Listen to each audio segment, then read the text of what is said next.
अरे कल ही तो आपने 2 किलो भिंडी ली थी माँ जी, आज फिर से भिंडी ले रही हैं।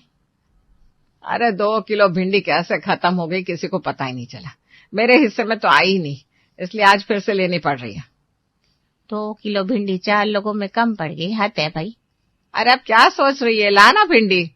इतनी सारी सब्जी बनाकर माँ जी आप थक नहीं जाती? अब थक तो जाती हूँ, लेकिन क्या करूं, बहू तो है नहीं जो काम में हाथ बटाती। मेरा बेटी है, वो पढ़ती भी है और साथ में जॉब भी करती है। अब तो आप एक बहू ला ही दो माँ जी, अभी आपकी उम्र भी हो गई है और भैया भी शादी लायक हो गए। हाँ, बात तो सही कह रही है, अब हमें भी पवन के लिए रिश्ता ढूंढना शुरू कर देना चाहिए। इमली की बात सुनकर सीमा ने यही बात रात को खाने के टेबल पर छेड़ दी थी, जब वो रसोई से सब कुछ खाना बनाकर ला रही थी। अबे सुम्र भाई, मुझसे तो ये घर का काम, रसोई का काम, आप सबके लिए इतनी सारी रसोई बनाना, ये सब होता नहीं है भाई। करिश्मा तू बैठे बैठे करती क्या है, माँ का हाथ नहीं बटा सकती क्या? अरे मैं पूरा दिन घर में रहती ही नहीं हूँ, मुझे पढ़ाई भी करनी होती है और जॉब पर भी तो ध्यान देना होता है। सही तो कह रही है वो, साथ में क्या क्या करेगी, उसे क्यों डांट रहा है तू? एक काम करो, हम घर में खाना बनाने वाली रख लेते हैं। अरे खाना बनाने वाली पैसे तो लेगी ही, लेकिन वो दिल से खाना थोड़ी ना बनाएगी, वो तो जैसे आया तैसा खाना बना देगी, हमें पसंद आए या ना आए उसे क्या फिक्र। बात तो सही है, एक गृहिणी और काम वाली में फर्क तो होता ही है, लेकिन तुम्हारे घुटने भी अब दर्द करने लगे हैं, इसका कोई इलाज तो करना ही होगा। माँ मैं किसी डॉक्टर से बात करूं?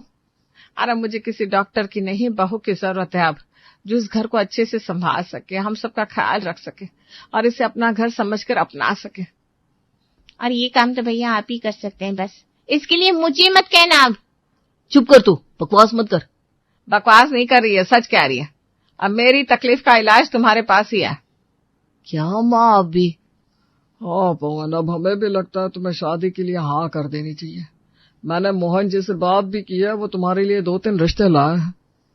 ठीक है पापा, अगर आपकी और मम्मी की यही मर्जी है तो फिर यही सही।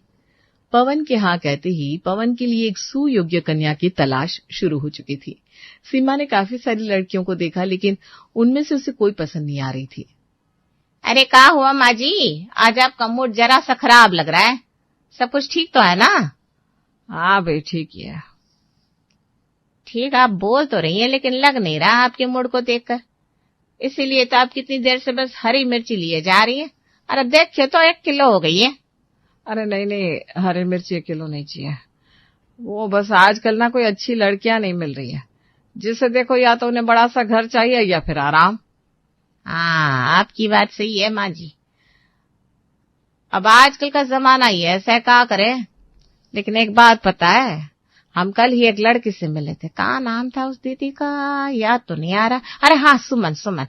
अरे माँ जी आपको क्या बताए, कितनी सुंदर कितनी सुंदर, और तो और सब्जियों की ऐसी परख उन्हें कि आपको नहीं होगी इतनी। अच्छा, और क्या पता है तुझे, जरा बताना तो। अरे अब आप ही सोचे, इतने अच्छी तरह से सब्जी लेती है तो खाना कितना अच्छा बनाती होगी। बात तो सही है, नहीं तो आजकल की लड़कियों को तो नींबू और नारंगी में भी फर्क समझ में नहीं आता। आप कहे तो हम उनकी कुंडली ले आए, अगर तू मेरा ये काम करेगी ना तो मैं तुझे अच्छा सा इनाम दूंगी, पक्का। ठीक है, हमारा तोहफा और इनाम दोनों तैयार रखना फिर माँ जी। इमली सीमा के पास से होते हुए सुमन की यहाँ पहुंचती है, लेकिन यहाँ भी वो वही वाला पैंतरा आजमाती है जो उसने सीमा के साथ अपनाया था। अरे कविता भाभी, आजकल की तो सास आप देखे है, लेकिन हम बता रहे सीमा भाभी इतनी अच्छी इंसान है, इतना अच्छा घर है, और पवन भैया उससे भी ज्यादा अच्छे हैं। तू सच कह रही है इमली? अरे हम काहे को झूठ बोलेंगे, ये तो सुमन दीदी को देखकर हमें लगा कि उन्हें भी अच्छा सा ससुराल मिलना चाहिए, इसीलिए आपको बता रहे हैं। अगर आप कहे तो हम सुमन दीदी के कुंडली ले जाते हैं। इमली तूने अगर ये काम कर दिया ना तो तुझे 5,000 दूंगी, पक्का, सच कह रही हूँ मैं। हाँ तो फिर हमारा पैसा तैयार रखिए, आप अभी समझिए आपका काम हो ही गया बस। इमली ने दोनों की कुंडली लाकर दोनों परिवारों को दे दी, और संयोग से पवन और सुमन के परिवार को शादी की बात पसंद भी आ गई और दोनों की शादी का मुहूर्त भी निकल गया। सीमा भाभी लाओ हमरा तोहफा। हाँ ये ले तेरा तोहफा, इसमें बढ़िया सी साड़ी है, और ये ले तेरे 5,000 रुपये मेरे बेटे का रिश्ता करवाने के लिए। लगता है मेरे को अब यही काम शुरू कर देना चाहिए, बैठे बैठे इतने पैसे मिल गए। और ये ले मिठाई का डब्बा, अब जल्द ही तेरी सुमन दीदी तुझसे सब्जी लेती हुई दिखाई देगी यहाँ। अरे हाँ हाँ, आपको किसी और का भी रिश्ता पक्का करवाना हो तो बोलना, मेरे पास ना बहुत लायक ग्राहक है, करवा देगी चक्कस। ठीक है ठीक है। यहाँ सीमा इतनी खुश थी कि अब उसे रसोई से छुटकारा मिलने वाला है। वहां सुमन इतनी खुश थी कि उसके ससुराल वाले बड़े ही अच्छे हैं और घर में कोई इतने खास लोग भी नहीं है जो उसे परेशान कर सके। छोटी फैमिली सुखी फैमिली, यही सही है। मैंने तो देखा है, मम्मी मेरी सहेलियों ने इतने बड़े बड़े परिवारों में शादी की है कि उन्हें सारा दिन रसोई में ही खड़े रहना पड़ता है। तभी तो मैंने तेरे लिए ऐसा रिश्ता ढूंढा जहां तुझे बस 5 लोगों का ही खाना बनाना होगा। हाँ मम्मी, आप नहीं जानते मैं कितनी खुश हूँ, क्योंकि सारा दिन रसोई में खड़े रहना मुझसे नहीं होने वाला। अरे होता तो मुझसे भी नहीं था, लेकिन मेरे मम्मी पापा ने ऐसे परिवार में रिश्ता करवा दिया था जहाँ तेरे ताऊ जी, दादाजी, दादी जी सब लोग साथ में रहते थे। इतनी सारी रसोई बनती थी कि मुझे तो खाने की इच्छा ही नहीं होती थी बनाते बनाते। हाँ चलो, मैं तो इन सबसे बच गई। सुमन को कहाँ पता था कि वो जिस बात की खुशी मना रही है वो खुशी कभी नहीं मिलने वाली, क्योंकि अरे भाई सब कुछ यहीं बता दूंगी तो आप लोग देखेंगे क्या? चलिए ना साथ में देखते हैं। आइए, क्या हाल होता है हमारी सुमन का शादी के बाद, देखते हैं। क्या बात है, शादी के बाद तो तुम और भी चमकने लगी हो। क्यों ना चमकू, मैं नई दुल्हन हूँ, मुझे तो चमकना ही चाहिए।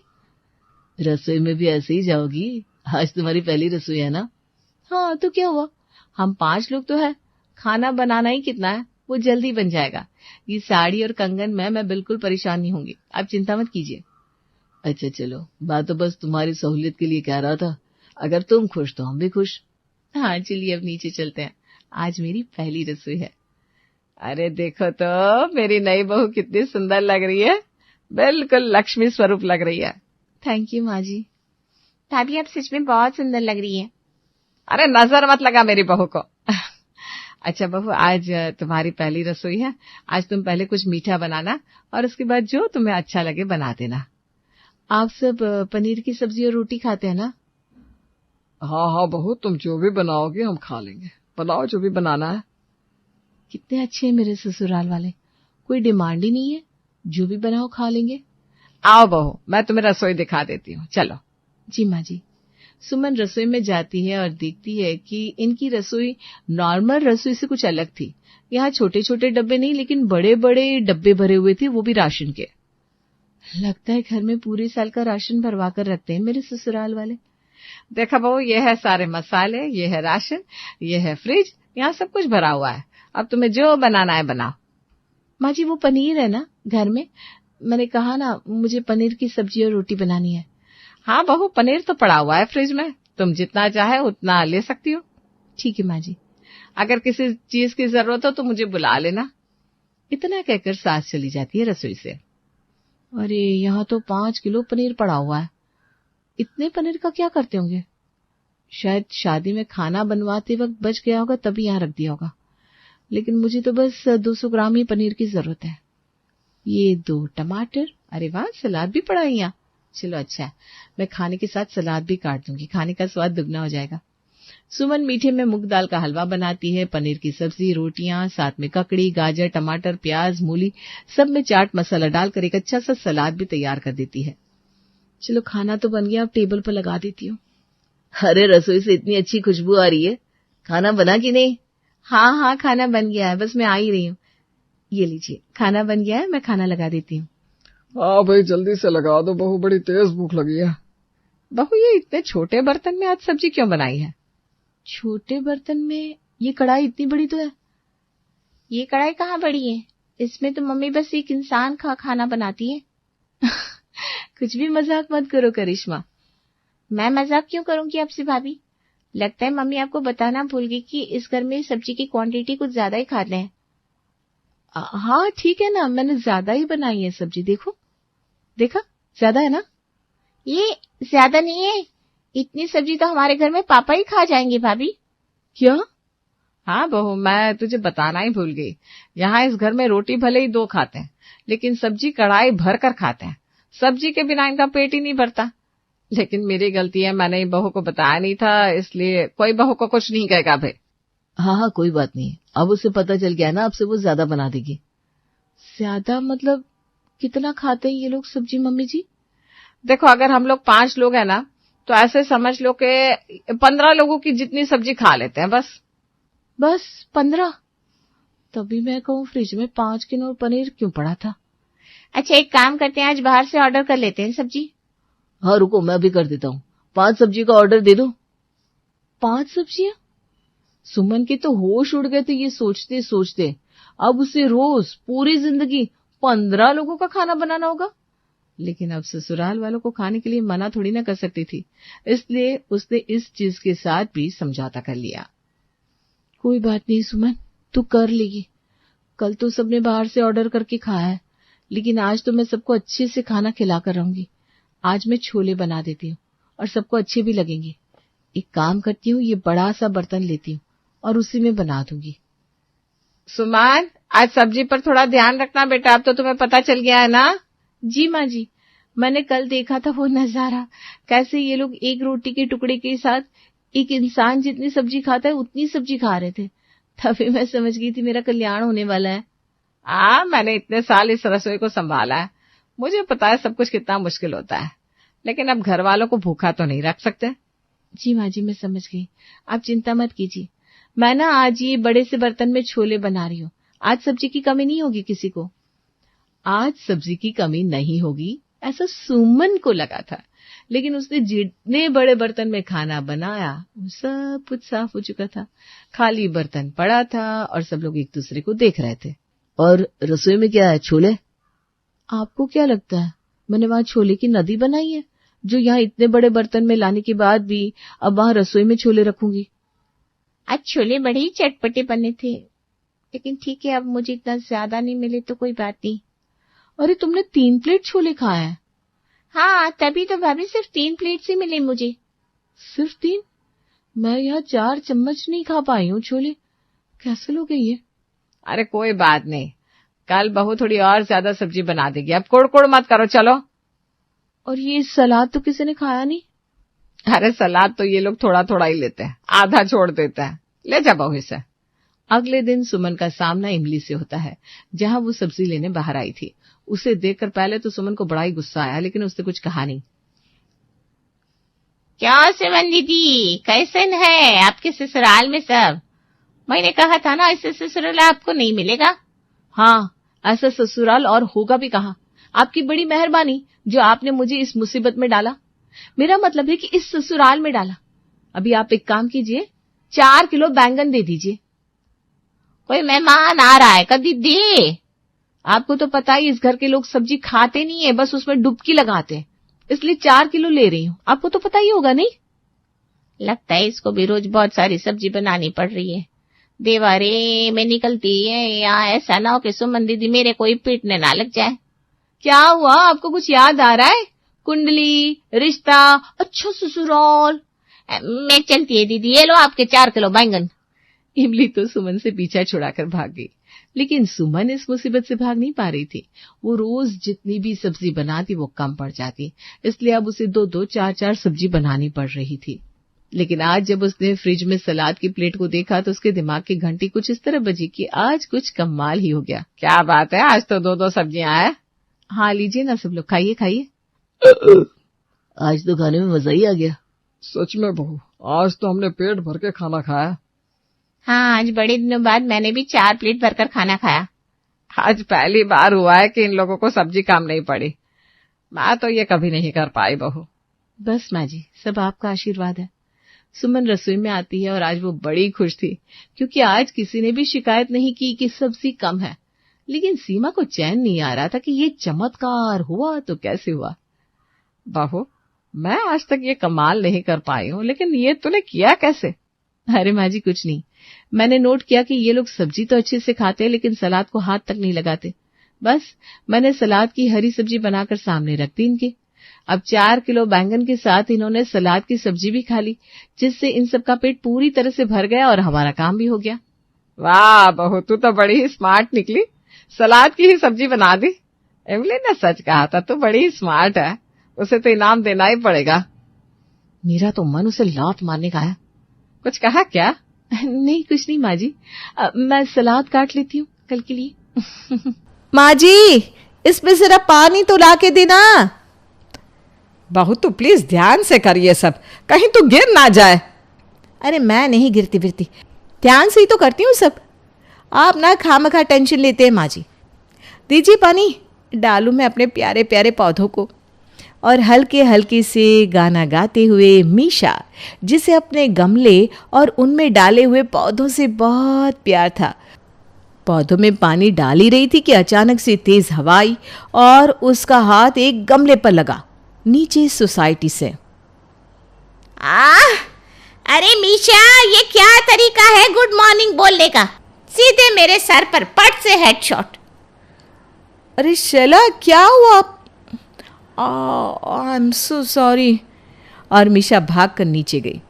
आई एम सॉरी मेरे प्यारे पौधे, तुम्हें कहीं लगी तो नहीं ना? रो मत, तुम्हें अभी एक नए गमले में डालते हैं, ठीक है? और मेरा प्यारा तुलसी का पौधा। अरे मीशा, यहाँ मेरे सर पे लगा है और तुझे अपने पौधों की पड़ी है। अरे शैला, ठीक है ना, तुझे लगी तो नहीं ना? बस जस्ट चिल यार। और इतना कहकर मीशा वहाँ से चली जाती है। शाम को डिनर टेबल पर। मीशा बेटा, सुना है आज तुमने शैला के सर पर गमला फोड़ दिया? हैं? अरे वो तो हवा आई थी तो गिर गया, पर मेरा पौधा ना सही सलामत है। हाय मेरा गुलाब का पौधा। मीशा, बात वो नहीं है, पूरी सोसाइटी तुमसे तंग है। कभी किसी पे पानी डाल देती हो, कभी किसी के सर पर गमले फोड़ती हो। ऐसा नहीं चलेगा, बिल्डिंग वाले काफ़ी नाराज़ है। इससे अच्छा तुम एक काम करो, बिल्डिंग के गार्डन में गमले लगा दो। ऐसे तुम नीचे भी चली जाओगी और तुम्हारे पौधों को दोस्त भी मिल जाएंगे। Rajiv ji, oh my god, कितना सोचते हैं आप मेरे प्लान्स के बारे में। Thank you, you are the best. और अगली सुबह मीशा गई बिल्डिंग के गार्डन में, पर ये क्या, वहां पर तो अलग ही कुछ चल रहा था। उधर सारे पौधे हटाए जा रहे थे और सीमेंट लगाने की प्लानिंग हो रही थी। अरे ये क्या क्या हो रहा है यहाँ पर? अरे मैडम जी, यहाँ ना पार्किंग का जगह बन रहा है। पर क्यों? अरे मैडम जी, क्योंकि गाड़ी पार्क कहाँ करेंगे, कोनो जगह ही ना बचा।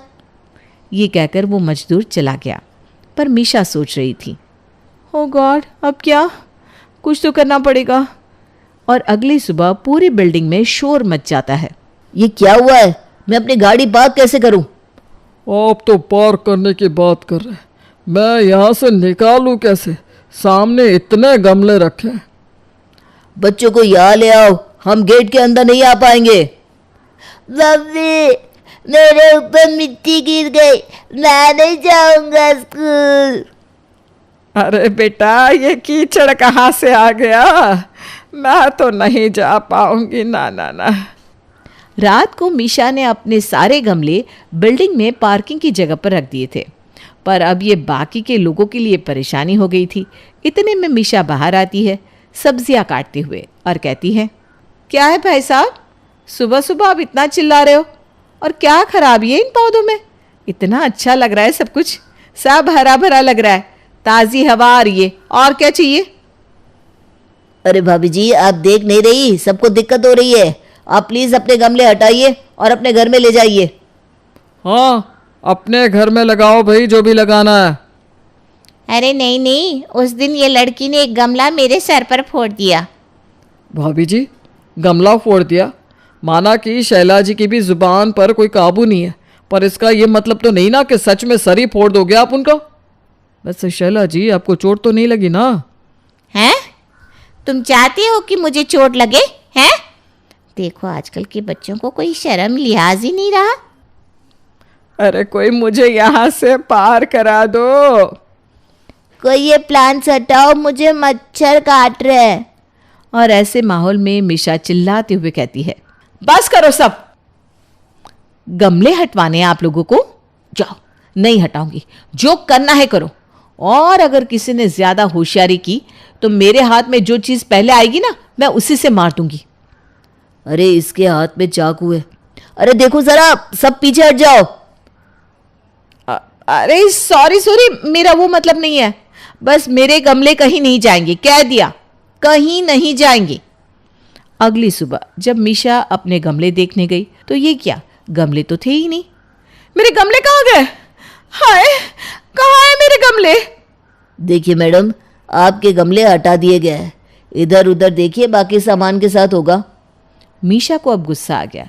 वो फौरन जाकर अपने गमले देखती है और जोर जोर से शोर मचाती है। ये क्या किया? मेरे पौधे तोड़ दिए, गमले तोड़ दिए। अब क्या करूं मैं?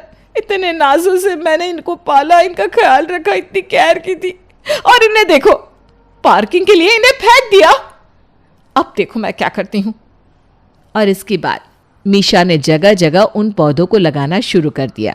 उस दिन ना उसके सास ससुर को सुबह की चाय मिली, ना उसके पति को ऑफिस के लिए लंच। बस पूरा दिन मीशा घूम घूम कर अपने पौधे लगाती गई। लोगों ने उसे समझाने की कोशिश की, पर उसका उस पर कोई असर नहीं पड़ा। बेटा तुम ये क्या कर रही हो? हमारी गाड़ियां कहाँ पार्क करेंगे हम? सड़क पर तो नहीं कर सकते ना। मुझे नहीं पता, पर अब मैं तो ये गमले सब जगह लगाऊंगी ही लगाऊंगी। अगले दिन मीशा के घर की डोरबेल बजती है। दरवाजा खोलने पर राजीव देखता है कि बिल्डिंग के आधे लोग उसके घर के बाहर खड़े हुए थे। आप सब यहाँ क्या हुआ? कोई बात हो गई है क्या? देखो राजीव, तुम लोग यहाँ कई सालों से रह रहे हो, इसलिए प्यार से कह रहा हूँ, अपने गमले उठाकर कहीं और रखो। तभी मीशा तेज कदमों से बाहर आती है। अरे मुझसे बात कीजिए ना, मुझसे, इनसे क्यों कह रहे हैं आप? मेरे गमले हैं ये, क्या दिक्कत है? हाँ, तुम्हारे गमले ठीक वही हैं जहाँ हमारा पार्किंग का एरिया बनने वाला है, और तुम्हें ये सब हटाना होगा ताकि हमें अपनी जगह मिल सके। क्यों? पार्किंग इतनी जरूरी है क्या कि नेचर के ऊपर आपको ये पार्किंग जैसी फिजूल चीजें दिख रही हैं? ये पार्किंग किस चीज की जगह पर आ रही है? सोसाइटी के गार्डन की जगह। ओ, तो गार्डन जा रहा है, इससे आपको कोई फर्क नहीं पड़ता। एक वही तो जगह है जहां बच्चे खेल सकते हैं, बुजुर्ग वॉक कर सकते हैं, हम औरतें शाम को आकर चैन की सांस ले सकती हैं। ये नहीं दिखाई देता आपको? देखो मैडम, ये सेंटी बातें छोड़िए और सोसाइटी ने जो फैसला लिया है उस पर हमें काम करने दीजिए। ओके, प्लीज़ ये गमले हटाइए और हमें अपनी स्पेस लेने दीजिए। इतना कहकर सब चले जाते हैं। अब मिशा गार्डन के बीचों बीच अपने गमलों के साथ बैठ जाती है। अरे ये क्या हरकत है? नरेंद्र भाई साहब, समझाइए ना बहू रानी को। अरे बेटा क्या कर रही हो? ऐसे कब तक चलेगा? अब मुझे भी लग रहा है कि बहुत हो गया। चलो। बाहो, चल यहाँ से। देख सब कैसे हंस रहे तुझ पर, बातें बना रहे। चल ना बेटा यहाँ से। मिशा चलो, दिस इज सो एम्बेरेसिंग। सबकी लाख कोशिशों के बावजूद मीशा टस से मस्त नहीं होती और वहीं पर रहती है। पूरी रात ऐसे ही निकल जाती है, पर सुबह। इस बिल्डिंग का सेक्रेटरी मैं हूं मैडम, आप अपने गमले कहीं और लगाइए। और आखिर आपकी जिद क्या है, क्यों है? सर, आप भी जानते हैं कि दिल्ली की पोल्यूशन का हाल क्या है। लोगों को, यहाँ तक कि अब स्कूल जाने वाले बच्चों को भी अब अस्थमा होने लगा है। कारण पोल्यूशन, धूल और मिट्टी। और उस पर से दिल्ली अब वैसा नहीं रहा जैसा पहले था। हरियाली दिन प्रतिदिन गायब होती जा रही है। ऐसे में कोई गमला लगा रहा है तो आप उसे रोक रहे हैं। मैंने अगर घर में लगाया तो सबको प्रॉब्लम थी, किसी के ऊपर पानी टपक रहा था तो किसी को मिट्टी उड़ने से प्रॉब्लम थी। मैंने गार्डन में लगाया तो भी प्रॉब्लम, मैंने बिल्डिंग में जगह जगह लगाया तो भी प्रॉब्लम। आंटी आप ठीक कह रहे हो, मेरी टीचर ने भी कहा कि कीप क्लीन गो ग्रीन। बहुत अच्छी बेटा, देखा, बच्चे भी इसकी अहमियत समझते हैं, तो आप क्यों नहीं? हाँ बेटा, तू ठीक कह रही है। जब मैं ब्याह कर दिल्ली आई थी तो क्या पेड़ पौधे, क्या हवा होती। आहा, पर अब तो हर जगह बस प्रदूषण, मिट्टी, धुआं ही दिखाई देता है। और बदले में मिलता क्या है? बीमारी। मीशा जी, आपकी बात सही है, पर हमारी भी समस्या समझिए ना। हम अपनी मेहनत की कमाई हुई गाड़ियों को यूं सड़क पर तो पार्क नहीं कर सकते। चोरियां हो जाती है, कोई उस पर स्क्रैचेस डाल देता है तो कोई ठोक के चला जाता है। हम भी तो मजबूर है ना आखिर। शांत हो जाइए, शांत हो जाइए आप सब। मुझे इस बारे में बिल्डिंग में मीटिंग बुलानी थी, पर क्योंकि आप सब इधर है तो यहीं पर सारी बात कर लेते हैं, ठीक है? जी ठीक है। हाँ बेटा, हाँ हाँ। ओके जी। यस, ठीक है। तो अब हमें ये मसला तो समझ में आ गया है।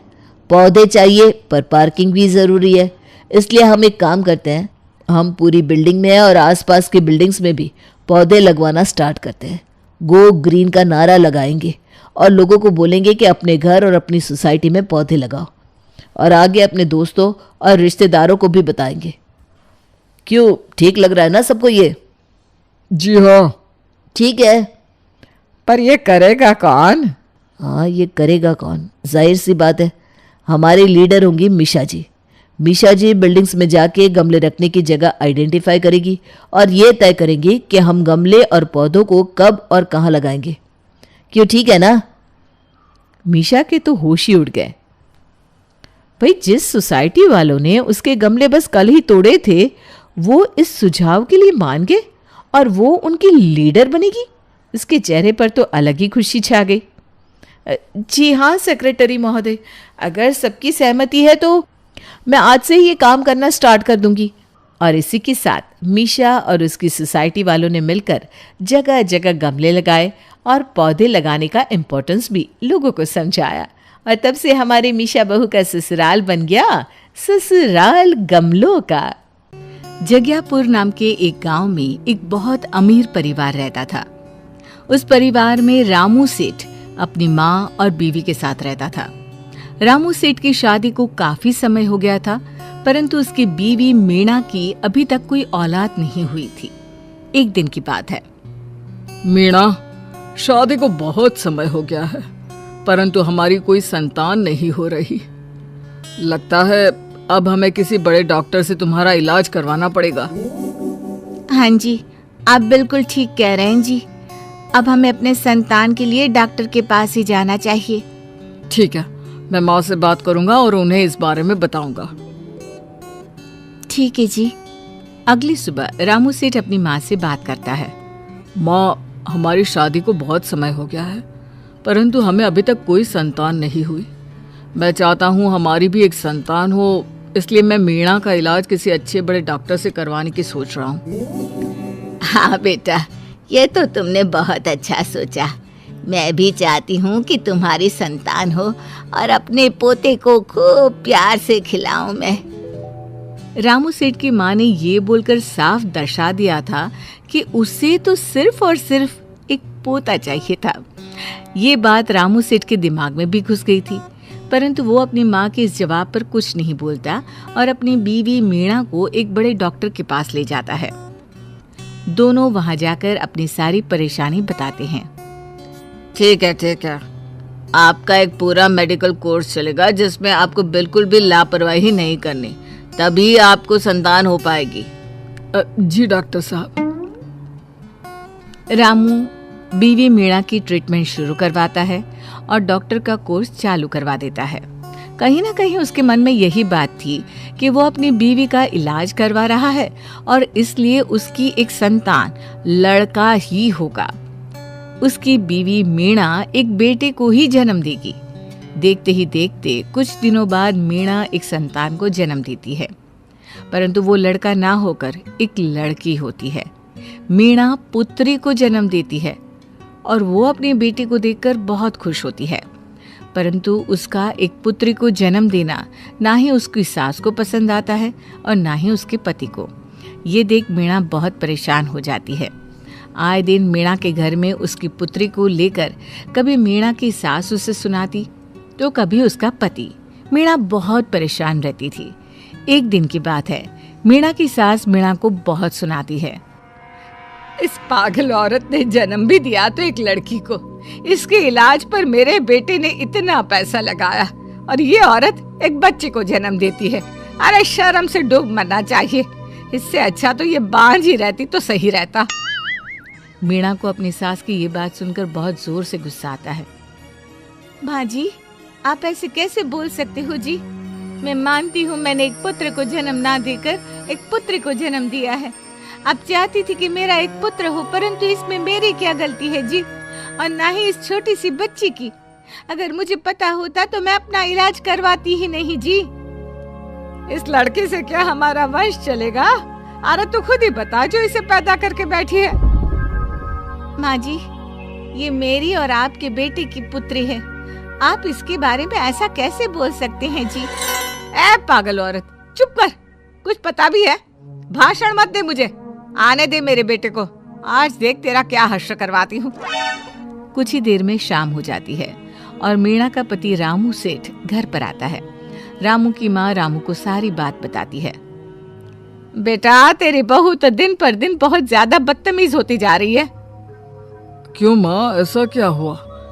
अरे तेरी बीवी ने मुझसे आज बहुत बदतमीजी से बात की। ये सुनकर रामू गुस्से से लाल हो जाता है। वो बिना कुछ सुने मीणा को मारने लगता है। रामू मीणा की बहुत जोरों से पिटाई करता है। अरे कोई बचाओ जी, मुझे बचाओ, मेरी कोई गलती नहीं है। अरे आपकी माँ ही मुझे कब से उल्टा बोले जा रही थी जी।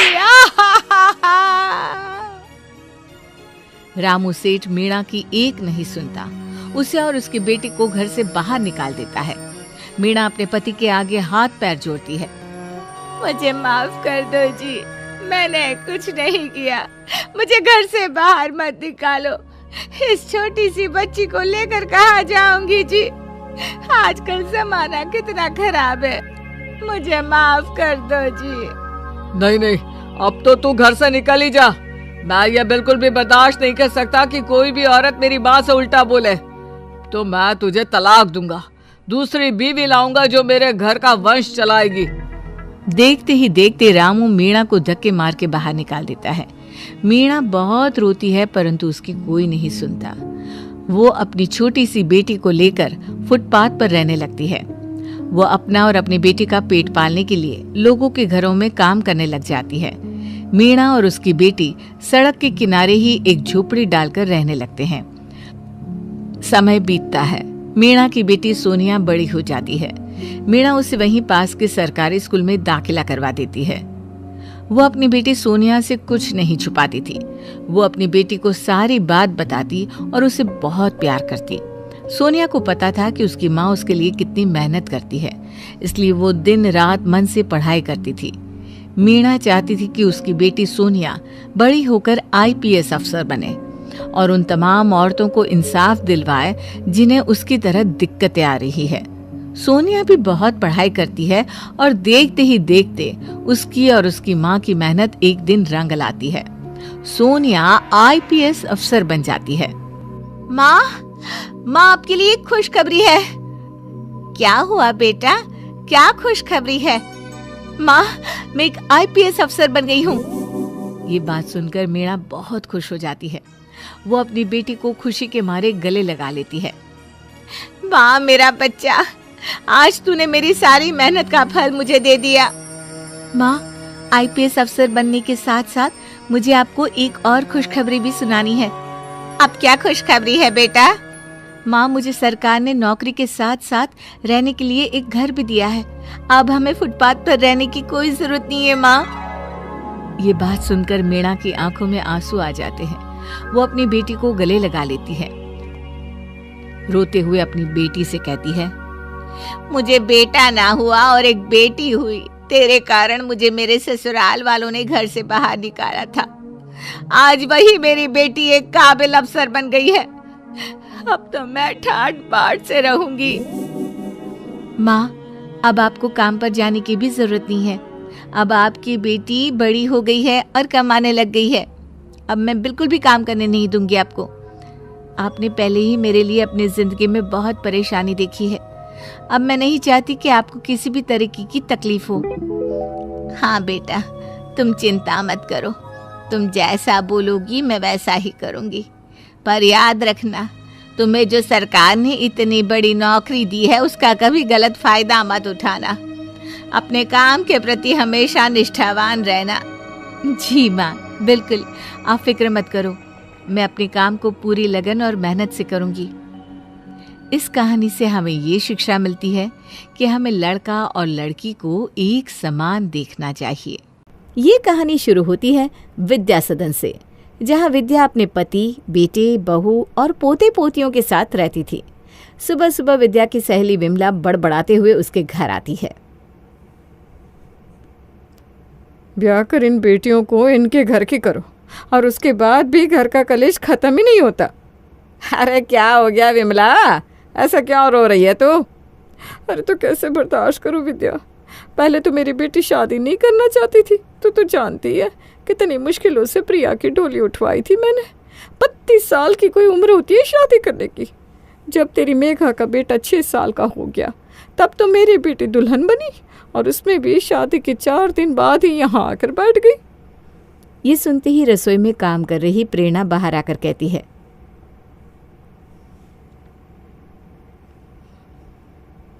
क्या प्रिया दीदी वापस आ गई? तो फिर आपकी बहू ने कुछ कहा नहीं है आंटी? इसलिए तो रो रही हूँ बेटा, मेरा घर नहीं जंग का मैदान बन गया है, रोज वही कलेश। परेशान हो गई हूँ मैं बेटा, कोर्ट कचहरी क्या, पुलिस थाना क्या, कुछ बाकी नहीं रहा। बताइए मम्मी जी, क्या जमाना आ गया है? 2 दिन की आई ननदे किसी को बर्दाश्त नहीं होती, और यहाँ है हर दूसरे महीने दीदी आती रहती हैं। कभी मैंने इस बात पर कुछ कहा? ये तो मन मन की बातें हैं आंटी जी। अरे पर बेटियों की भी कुछ गलती होती है बहू, और आजकल सारी बहुएं ना तेरे जैसी नहीं होती। मानना पड़ेगा विद्या, तू तो बहुत भाग्यशाली है। और चुगली कीजिए आप आंटी बेटियों की। शायद यही सुनकर मेरी सास को समझ में आए कि उनकी बेटी किस तरह मेरे जीवन को तहस नहस कर रही है। कुछ देर बाद प्रेरणा अपने बच्चों को उठाकर उन्हें ब्रश कराने लेकर जाती है। नहीं मम्मा, आज स्कूल नहीं जाऊंगी मैं। बस आज का दिन बेटा, उसके बाद तो सैटरडे संडे की छुट्टी रहेगी, फिर हम लोग घूमने फिरने जाएंगे। तुम कितना घुमाने लेकर जाती हो मुझे पता है मम्मा। इसके पहले संडे भी तुमने कहा था हम घूमने जाएंगे, एक दिन का प्लान भी नहीं बन पाया। कहीं भी घूमने जाओ तो आने जाने में 3 दिन तो चाहिए कि नहीं पीहू? कुछ ज़्यादा ही तेज़ नहीं होगी तुम दोनों? हाँ, टेंशन मत लो, स्कूल जाकर आओ, मैं पापा से बात करती हूँ बस। और एक तरफ प्रेरणा अपने बच्चों को रेडी करती है तो दूसरी तरफ अपनी सास के लिए चाय नाश्ते की तैयारी में लग जाती है। तभी नींद से जागकर करण कमरे से बाहर आता है। बेबी मेरी कॉफी। ये सुबह के 2 घंटे ना बड़े भारी बीतते हैं। एक अकेला आदमी कितना काम करे, कोई पूछने तक नहीं आता। ला रही हूँ भाई, ला रही हूँ, मेरे भी 2 ही हाथ है करण। भागती दौड़ती प्रेरणा अपने पति को कॉफी देती है, अपने बच्चों का टिफिन सेट करती है, अपनी सास और सास की आई सहेली को चाय परोसती है और नाश्ते की तैयारी में लग जाती है। बच्चों का टिफिन तो हो गया, बस इनको नाश्ता दे देती हूँ, फिर ये बच्चों को स्कूल छोड़ाएंगे। हाँ, तब जाकर मुझे ज़रा वक्त मिलेगा खुद के लिए। सभी नाश्ता कर लेते हैं और करण बच्चों को स्कूल ले जाता है। फिर आराम से अपने कमरे में जाकर प्रेरणा अपनी माँ को कॉल लगाती है। हो गया काम? तेरा काम तो बड़ा जल्दी हो जाता है बेटा, मानना पड़ेगा। क्या जल्दी हो जाता है मम्मी? सुबह 4 बजे की उठी हुई हूँ मैं, और 8 बजे जाकर सारा काम पूरा हुआ है। ऐसा भी नहीं कि मेरी सास कोई 60-65 साल की है या चल नहीं पा रही। जहाँ बेटी की बात आती है दौड़ पड़ती है। पिछली बार जब दीदी आई थी तो मम्मी जी उन्हें लेने अकेले स्टेशन पर चली गई थी, तब उनके घुटनों में दर्द नहीं हुआ, और यहाँ आकर 1 कप चाय लेने की बात हो तो वो भी प्रेरणा हाथ में आकर पकड़ाएगी। ये कौन सी बात है मम्मी? मैं भी तो इंसान हूँ, कितना चलेगा मेरा शरीर? किसी दिन मैं ही बिस्तर पर पड़ गई तो कौन देखने आएगा मेरे बच्चों को? हद है तेरी सास भी। शादी के पहले मुझे ज़रा भी अंदाज़ा होता ना कि इतना मीठा बोलने वाली औरत ऐसी षड्यंत्रकारी निकलेगी तो मैं कभी तेरी उस घर में शादी ना करती। अरे मम्मी तुम सास का छोड़ो, सास को तो एक बार मैं बर्दाश्त भी कर लूँ, ये मेरी छोटी सास जो बार बार आ जाती है, उसका क्या करूं मैं? दीदी के चक्कर में मैं कहीं घूमने भी नहीं जा पाती। जब भी मायके जाने का प्लान करती हूँ दीदी घर आकर बैठ जाती है। अरे तू एक काम कर, गर्मी की छुट्टी आने वाली है ना, जवाई जी से कह दे कहीं घूमने ले जाए, और छुट्टियों के शुरू होने के 2 दिन पहले ही निकल जाए अपने पति बच्चों के साथ, किसी को भनक भी ना पड़े। तेरी सास फिर कुछ भी कर नहीं पाएगी। तेरे पीछे से जब दोनों माँ बेटी को काम करना पड़ेगा तो होश ठिकाने आ जाएंगे इनके। और अपनी माँ की बात मानकर उसी रात प्रेरणा अपने बच्चों से कहती है, देखो पीहू और कीर्ति, पापा कुछ देर में आने वाले हैं, उनके आते ही बाहर जाने की जिद करने लगना, वरना पापा ने अगर ऑफिस का काम ले लिया एक्स्ट्रा तो फिर ये गर्मी की छुट्टियां भी बर्बाद हो जाएंगी। बात जब पापा को मनाने की हो तो आप चिंता मत कीजिए मम्मी, मैं ऐसा कुछ करूंगी कि पापा को मानना ही होगा। और करण के आते ही दोनों बच्चे फूट फूट कर रोने लगते हैं। अरे क्या बात हो गई प्रेरणा, ये बच्चे ऐसे रो क्यों रहे? मुझे मत बताओ कुछ। जब तुम्हें बाप होकर खुद के बच्चों के लिए टाइम नहीं मिलेगा तो ये रोएंगे ही ना। किस्मत है ऐसी इनकी, रोने दो। पापा मुझे घूमने जाना है, अब तो पढ़ाई भी नहीं करनी, गर्मी की छुट्टी आ रही है पापा। मैं और पीयू ने तो हॉलीडे होमवर्क भी पहले ही कंप्लीट कर दिया। अरे मेरे बच्चे क्यों रोएंगे प्रेरणा? अच्छा तुम लोग बताओ कब हो रही गर्मी की छुट्टी? इस बार मनाली चलते हैं, मैं ऑफिस में लीव अप्लाई कर देता हूँ बस। और क्या था, यह करण ऑफिस में छुट्टी के लिए अप्लाई कर देता है। वहां अपनी सास को बिना भनक लगाए प्रेरणा कपड़े पैक करना शुरू कर देती है।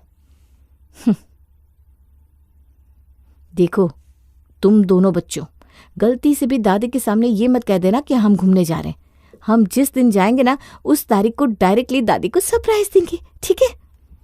और तभी दरवाजे से अंदर आता हुआ करण कहता है, तुम्हें मम्मी को सरप्राइज देना था प्रेरणा? ओहो, तो मुझे बताती।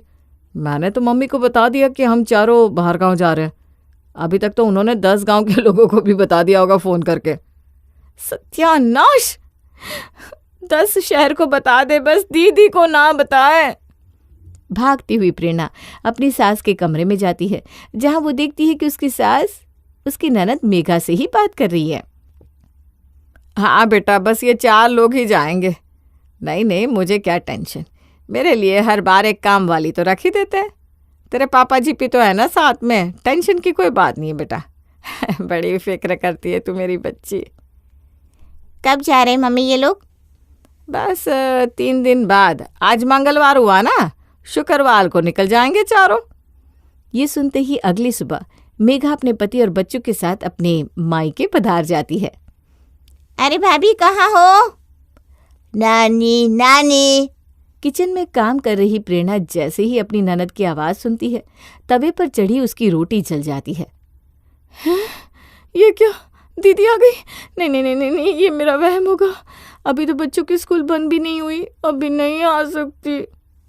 अरे भाभी, मुझे देखकर छिप गई क्या? कम से कम घर के इकलौते दामाद के लिए ही ठंडा पानी ला दो।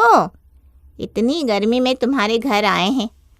हड़बड़ाकर प्रेरणा हॉल में आती है। दीदी, आप आज यहाँ कैसे? ये क्या बात हुई? अरे दीदी का घर है, जब उनका मन हो आएगी। नहीं नहीं करण, तुम मुझे समझे नहीं। मेरा मतलब था कि जीजा जी का ऑफिस में काम होगा, बच्चों का स्कूल है, कहीं कोई सीरियस बात तो नहीं है ना? नहीं नहीं प्रेरणा, हमारे साथ कुछ सीरियस बात क्यों हो, हम तो भले चंगे हैं। कुछ सीरियस हो हमारे दुश्मनों का। वो क्या है ना, शुक्रवार को हम छुट्टियों पर निकल रहे हैं, तो मैंने सोचा अगर मैं सारी छुट्टियां बाहर घूमने में ही बिता दूंगी तो बच्चे अपनी नानी से कैसे मिल पाएंगे। नानी घर गए बिना कभी गर्मी की छुट्टियां पूरी होती है भला? इसीलिए मैं बिना बताए यहाँ आ गई। बस 3 दिन की बात है, उसके बाद तुम घूमने चली जाना और मैं मनाली निकल जाऊंगी। ठीक है बेटा, जो बिना बताए आ गई। वैसे भी ये तेरा घर है, कोई पराया घर नहीं है जो तू बता कर आएगी। कीर्ति पीहू, तुम दोनों स्कूल जा रहे हो? मत जाओ ना, आज मैं आया हूँ, हम तीनों साथ में खेलेंगे। ये छुट्टी छुट्टी छुट्टी, आज मेरा भाई आया है। कोई छुट्टी नहीं, वैसे भी तुम्हारे स्कूल ट्यूसडे से बंद हो रहे हैं और हम इसी फ्राइडे घूमने जा रहे हैं। ऐसे ही 2 दिन का अटेंडेंस मिस हो जाएगा। और अभी 3 दिन के लिए तुम्हारे भाई बहन है ना यहाँ पर, तो तुम 3 दिन स्कूल नहीं जाओगे क्या? बीमार हुए थे तभी तो 1 हफ्ते के लिए छुट्टी ली थी तुमने। रहने दीजिए ना भाभी, कौन सा ये 2-4 दिन स्कूल जाकर कोई डॉक्टर या इंजीनियर बनकर बाहर आ जाएगा। या फिर रोनी आ गया है इसलिए आप मेरे भतीजे भतीजियों को घर पर नहीं रोकना चाहती हैं? वरना लंच डेट पर जाने के लिए तो आप फौरन इनकी स्कूल से छुट्टी करवा देती है, नहीं भाई? हाँ प्रेरणा, कौन सा रोज रोज रोनिया आता है। अभी तो मेघा आई ही थी कि अब तक उसने 2 बार अपनी भाभी को ताना दे भी दिया था। भाई अभी तो 3 दिन और बाकी थे, न जाने कैसे बीतने वाले थे। अरे तुझसे तो कोई बात ही करवा ले बहू, काम काज छोड़कर यहाँ बैठ जाएगी। अब मेहमान घर पर आए हैं, चाय नाश्ते का इंतजाम कर। भाभी खाने में मिर्ची मत डालिएगा, रोनी बिना मिर्च का खाना ही खाता है। और उनके लिए खास करके प्याज की सब्जी बनाइएगा, वरना बिना प्याज की सब्जी के ये खाना छूते भी नहीं, आप जानती हैं ना। किचन में जाकर प्रेरणा खाने की तैयारी करने लगती है। नानी, मुझे 100 रुपया दो ना, मुझे आइसक्रीम खानी है। बस आइसक्रीम खाएगा मेरा बेटा, और कुछ नहीं? वैसे तो बर्गर भी खाना था नानी, पर ज्यादा जंक फूड नहीं खाना चाहिए ना। अरे थोड़ा सा मन हो खाने का तो खा लेना, इससे कुछ नहीं होता। इतनी मुश्किल से तो मेरा लाडला मेरे घर आता है। ये ले बेटा 200 रुपये, सामने वाले आइस पार्लर से बर्गर और आइसक्रीम खाकर झटपट से आ जा, और देख कर जाना गाड़ियां चलती है सड़क पर। रोनी बर्गर और आइसक्रीम लेकर अपने घर पहुंचता है, जिसे देखते ही पीहू और कीर्ति उसके आगे पीछे डोलने लगते हैं। मुझे भी खिलाओ ना रोनी, मैं तो जब भी अपने लिए चिप्स लाता हूँ तुम्हें देता हूँ ना। अपना आइसक्रीम मुझे दो। अच्छा, एक ही बाइट दे दो। नानी ने इन पैसों से सिर्फ मुझे ही खाने को बोला था। अगर तुम लोग खाओगे तो तुम्हारे दांतों में कैविटीज हो जाएगी, और दूसरों के पैसे से खाने वालों के नाक भी लंबे हो जाते हैं। इसे खाने दो कीर्ति, अब हम भी इसे अपने हिस्से में से नहीं देंगे, हम भी जाकर दादी से पैसे लेते हैं, चल। पीहू और कीर्ति भागते हुए दादी के पास जाते हैं और उनसे पैसे मांगते हैं, जिस पर विद्या कहती है, अभी परसों अपने माँ बाप के साथ गया था ना तू बाहर खाने के लिए, हैं? अब फिर से पैसे चाहिए? पेट है क्या कुआ तुम दोनों का जो भरता ही नहीं। बाहर का खा खा कर दोनों बीमार पड़ोगे, और फिर तुम्हारी माँ मुझ पर चढ़ने आ जाएगी। तो फिर आपने रोने को तो पैसे दिए ना दादी, हमें भी दो। चल जा यहाँ से, सोने दे मुझे। विद्या के मना करते ही पीहू और कीर्ति जोर जोर से रोने लगते हैं। उनके रोने की आवाज सुनकर प्रेरणा रसोई से बाहर आती है, जहां पीहू उसे सब कुछ सच सच कह देती है, जिसे सुनते ही प्रेरणा का खून गर्म हो जाता है। ये सब सुनने के बाद अगर बहू चिल्लाए तो फिर सब कहते हैं, 2 दिन की आई हुई बहू को ननद राज नहीं आ रही। अरे कैसे राज आएगी भाई? मेरा बच्चा बच्चा नहीं है क्या? अपना खून तो यही है, इसे छोड़कर नाती की सेवा हो रही है। अरे भाई, मेरे साथ करते करते मेरे बच्चों के बीच में भी भेदभाव करने लगे ये लोग। तू क्यों रोता है बेटा? तेरी माँ अभी जिंदा है। ये लो 500 रुपये, तुम दोनों भाई बहन बाहर खा कर आओ, जाओ। इस सब के बाद वैसे भी प्रेरणा का मूड खराब था। तभी कुछ देर बाद अचानक कीर्ति के रोने की आवाज सुनाई देती है। सभी उस आवाज को सुनकर कीर्ति के पास जाते हैं, जहां वो देखते हैं कि रोनी कीर्ति की ड्राइंग बुक में ड्राइंग कर रहा है। छोड़ दे ड्राइंग बुक को, वरना मैं मारूंगी। ये लो भाई, अब इस बच्चे को तुमने मुक्का मारना भी सिखा दिया। अपने बेटे को पिटवाने के लिए लाती हूँ क्या मैं यहाँ? हैं? ये सब कर रही हो तुम? छोड़ो मेरे बेटे को। नहीं बुआ, इसने कीर्ति की ड्राइंग बुक को फाड़ दिया है। अब कीर्ति कल स्कूल में जाकर क्या दिखाएगा? तुम्हें ही रहना था ना घर पर, मैं तो कह रही थी स्कूल चले जाओ। चले जाते स्कूल तो इतना ड्रामा तो नहीं होता। कीर्ति पीहू रोते हैं और रोनी के साथ लड़ने लगते हैं। अपने बच्चों को बचाती हुई मेघा पीहू को एक थप्पड़ मार देती है, जिसके बाद प्रेरणा उस पर टूट पड़ती है। इसीलिए आई थी क्या दीदी आप यहाँ? जरा सी भी बर्दाश्त नहीं होती आप लोगों को हमारी खुशी। जानती नहीं हूँ क्या मैं कि आपका यहाँ आना इत्तेफाक नहीं है? कल मम्मी जी ने आपको बता दिया था कि हम जा रहे हैं घूमने, और बस आप यहाँ धमक पड़ी। पीहू के सर पर हाथ रखकर कसम खाती हूँ कि मैं। एकदम चुप। कसम खानी है तो अपने बेटे के सर पर हाथ रखकर कसम खाइए। अपने घर के दूसरे कमरे से इस तरह से चीखने चिल्लाने की आवाज सुनकर संतोष अपने कमरे से उठकर बाहर आता है। क्या छोटे बच्चों की तरह लड़ाई कर रहे हो तुम लोग? हाँ, क्या हो गया? क्या चाहिए रोने को? चलो मैं तुम तीनों को एक नई ड्राइंग कॉपी दिला कर लाता हूँ। चलो तीनों एक दूसरे से दोस्ती कर लो, वरना टॉफी किसी को नहीं मिलेगी। ये सुनते ही तीनों बच्चे एक दूसरे के गले लग जाते हैं। बच्चों का क्या है, वो तो लड़ते हैं फिर जुड़ते भी है। अब तुम लोग इस छोटी छोटी बातों में खुद भी लड़ाई करोगे क्या? पर बच्चों का क्या है, वो तो 1 मिनट में दोस्ती कर लेते हैं और 1 मिनट में कलेश। इस मसले के शांत होने की कुछ देर बाद ही कीर्ति अपनी मम्मी के पास आकर कहता है, मैंने फ्रिज में छुपाकर आइसक्रीम रखी थी मम्मी, वो उसने खा ली। वो यहाँ क्यों आता है? बस 2 दिन और मेरे बेटे, उसके बाद तो हम मनाली जा रहे हैं ना, बस 2 दिन बर्दाश्त कर ले। मैं सब समझ रही हूँ, ये सब ना तेरी बुआ का षड्यंत्र है। उसने कान भरे होंगे रोने के कि घर में ऐसा घमासान हो जाए कि हमारा जाना ही कैंसिल हो जाए। जैसे तैसे किसी तरह शुक्रवार आ ही जाता है। अपना सामान बांधकर जैसे ही घर से जाने के लिए प्रेरणा तैयार होती है, नेहा बेहोश होकर फर्श पर गिर पड़ती है। अरे करण देख, तेरी बहन को क्या हो गया? अरे प्रेरणा जल्दी आ। ये लो, इनका ड्रामा शुरू हो गया कैंसिल हमारा ट्रिप। सभी मेघा के चेहरे पर पानी डालकर उसे होश में लाते हैं। तू ठीक तो है ना बेटा? मैं ठीक हूँ मम्मी। भाभी को लग रहा होगा कि मैं ड्रामा कर रही हूँ, पर क्या करूँ, पता नहीं कैसे चक्कर आ गए। लगता है अब तो ट्रिप पर भी जा नहीं पाऊंगी। तू भी मामा लगता है रोने का कारण। मामा में तो 2 माँ होते हैं। तू ही अपने साथ मेरे बेटे को ले जा। वो तो मैं लेकर जाऊंगा दीदी, पर आपकी तबीयत ठीक नहीं है। आपको इस हालत में छोड़कर हम मनाली नहीं जाएंगे। या तो मनाली आप भी हमारे साथ जाएंगे या कोई नहीं जाएगा। अरे पर फिर कीर्ति और पीहू का क्या होगा? कितना मन था उनका घूमने का। तो मेरा रोनी बच्चा नहीं है क्या? ये दोनों घूमने जाएंगे और वो घर पर रहेगा, अच्छा लगता है क्या? अरे आता ही कब है मेरा नाती यहाँ? मैं जा रही हूँ अपने बच्चों को लेकर घूमने के लिए। आपको अपनी बहन के पास रहना है करण, तो आप रहिए। उनकी दादी को भले नानी बनने का शौक हो, पर मुझे मम्मी से पहले माँ बनने का शौक है। यहाँ मेरे बच्चों को देखने वाला कोई नहीं, उन्हें मुझे ही देखना है। मैं तो इन्हें लेकर घूमने जाऊंगी ही। और जैसे ही प्रेरणा ये कहती है, वहां से फिर मेघा शुरू हो जाती है और इन दोनों की लड़ाई चलते चलते ट्रेन का वक्त निकल जाता है। ट्रेन मिस हो जाती है और हमेशा की तरह इस बार की गर्मी की छुट्टियां भी प्रेरणा जी को रसोई में ही बितानी पड़ती है।